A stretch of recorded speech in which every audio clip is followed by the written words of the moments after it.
Have you ever walked away from a conversation and thought, why do I feel so disconnected?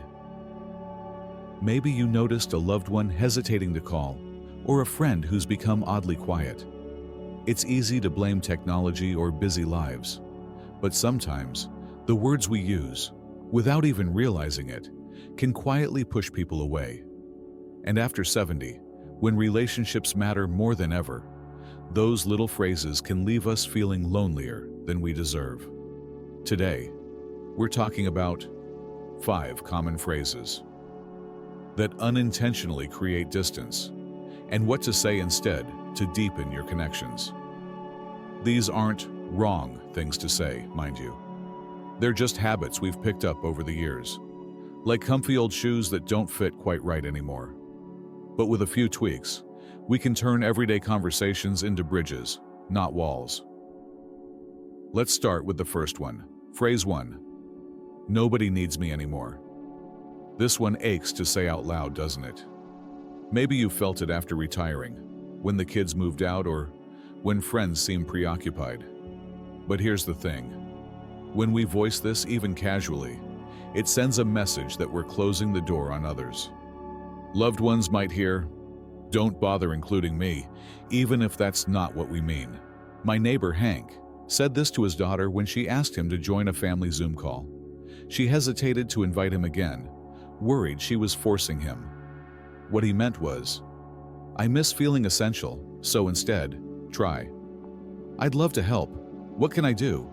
Or tell me what's new in your world." This shifts the focus from lack to possibility. Hank started asking his granddaughter, "Can you teach me how to text those emojis?"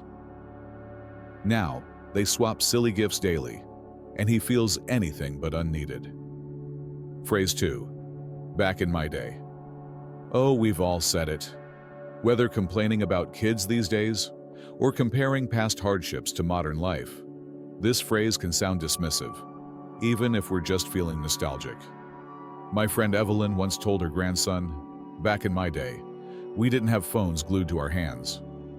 He shut down, thinking she didn't care about his gaming passion. The problem isn't sharing stories, it's framing them as a critique. Instead, try curiosity. "What do you love about that?" Or, "I'd love to hear how this works." When Evelyn asked her grandson, "What's the coolest thing about your video game?" he lit up, explaining the strategy involved. Now they play together online, and she's adorably terrible at it. But that's not the point, the connection is. You see, language is like a garden. Some phrases wilt relationships while others help them bloom. And we've only just begun.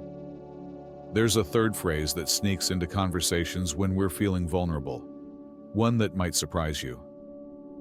You know, sometimes the phrases that push people away aren't born from anger or frustration.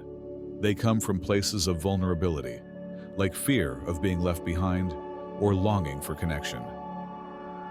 Let's explore 2 more phrases that might be quietly widening gaps in your relationships, starting with one that often slips out when we're feeling overlooked. Phrase 3. You never visit, call me anymore. This one stings, doesn't it? Whether said to a child, a friend, or a sibling, it carries a heavy undertone of guilt. While the sentiment comes from loneliness or missing someone, the word never can feel like an accusation. Loved ones might hear, "You're failing me," rather than, "I miss you." Take my cousin Martha. She'd tell her son, "You never bring the grandkids over," every time he called. He started dreading their conversations, assuming he'd always disappoint her. But when she shifted to, "I'd love to plan a day together. What works for you?" everything changed. He suggested Saturday picnics, and now they meet monthly. The difference? Inviting, not indicting. Here's a tip. Replace never with curiosity. Try, "I've been thinking about you. How's your week looking?" Or, "I'd love to hear your voice more. Could we pick a day to chat?" It opens the door instead of slamming it shut. Phrase 4. That's nothing compared to what I went through. We've all been tempted to one-up someone's struggles, especially when we've lived through decades of challenges. Maybe your granddaughter complains about work stress, and you reply, "Try raising 3 kids on a factory wage." But minimizing someone's pain, even unintentionally, can make them feel small or unheard. My friend Walter learned this the hard way. When his neighbor mentioned her arthritis, he scoffed, "Wait till you've had 2 knee replacements." She stopped sharing updates, and he felt a chill between them. Now he practices. "That sounds tough. Tell me more." Those 6 words rebuilt their bond. She even asks for his advice now, saying, "You've been through so much. What helped you cope?"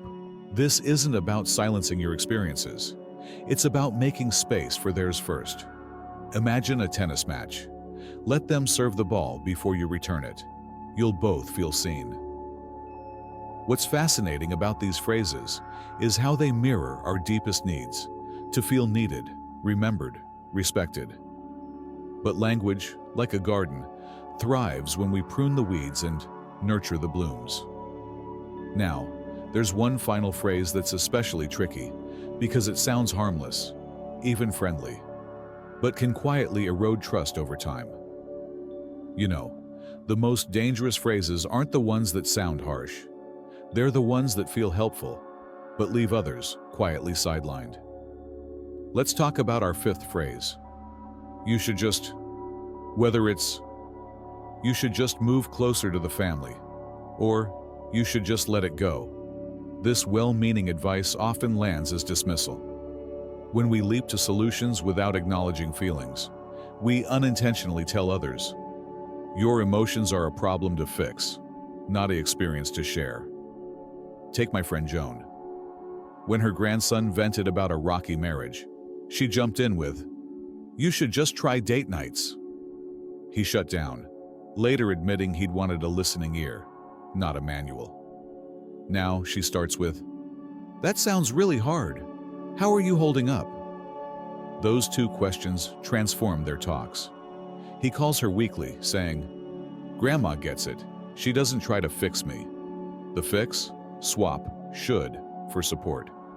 Instead of handing out roadmaps, try, "I'm here if you want to brainstorm," or "I've been there. Would you like advice or just a hug?" This hands the reins back to them, saying, "Your voice matters." Now, let's step back. We've uncovered 5 phrases that can push people away.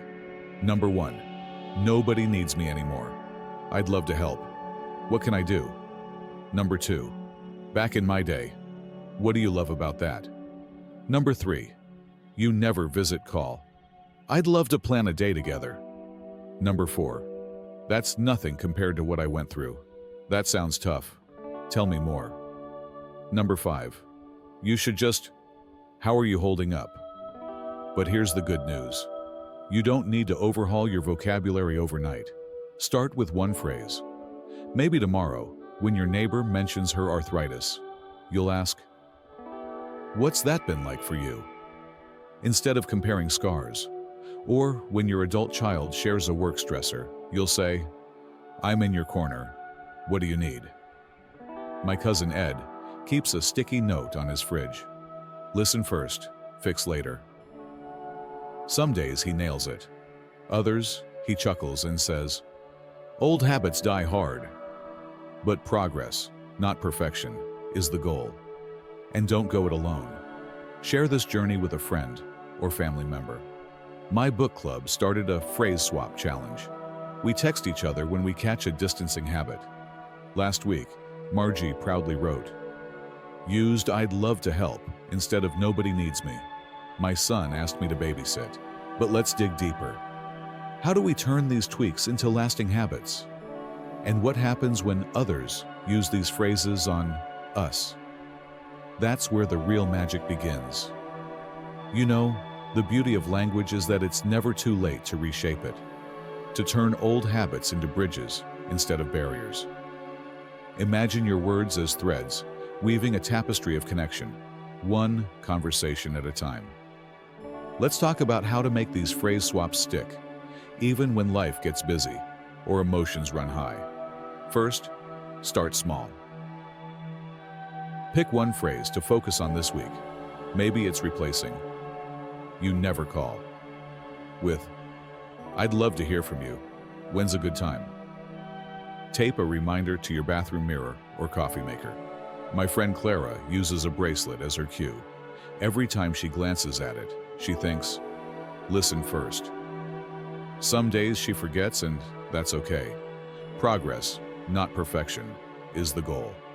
Next, practice response, not reaction. When someone says something that stings, like, "You wouldn't understand," it's a modern problem. Pause. Breathe. Instead of firing back with, "Back in my day," try, "I'd love to understand. Can you explain it to me?" This disarms defensiveness and opens doors. My neighbor Ray calls this his 10-second rule. He counts silently before replying, giving his wiser self time to step in. And here's a secret. Your vulnerability is strength. If you slip up and say something distancing, own it. A simple, "Let me try that again," works wonders. When Joan accidentally told her granddaughter, "You should just break up with him," she paused and said, "Wait, I'm sorry. What do you think you need right now?" That moment of humility deepened their bond. Let's revisit our 5 phrases one last time, not as a list, but as a celebration of what's possible.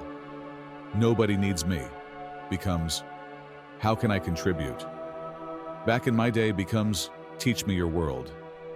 "You never call" becomes, "Let's find time together." "That's nothing compared to" becomes, "Your pain matters. You should just" becomes, "I'm here no matter what." These aren't just word swaps. They're invitations. Invitations to be seen, to reconnect, to remind others and yourself that your voice still matters deeply. Now, I'd love to hear your stories. Did you try a new phrase this week? Did a conversation surprise you? Share in the comments. You might inspire someone else to take that first step. And if this video resonated, please give it a thumbs up and subscribe. Together, we're building a community where no one has to navigate these years feeling unheard or alone. Here's the truth. Relationships after 70 aren't about avoiding conflict or being perfect. They're about showing up again and again with curiosity and grace. Some days you'll fumble. Other days, you'll marvel at how a single sentence can mend a bridge you didn't even know was cracked. So here's to you, to your courage, your wisdom, and the connections you'll nurture with every intentional word. Thank you for letting me be part of your journey. Now go out there and talk like the extraordinary human you are. To stronger bonds, richer conversations, and the beautiful mess of being human. Cheers.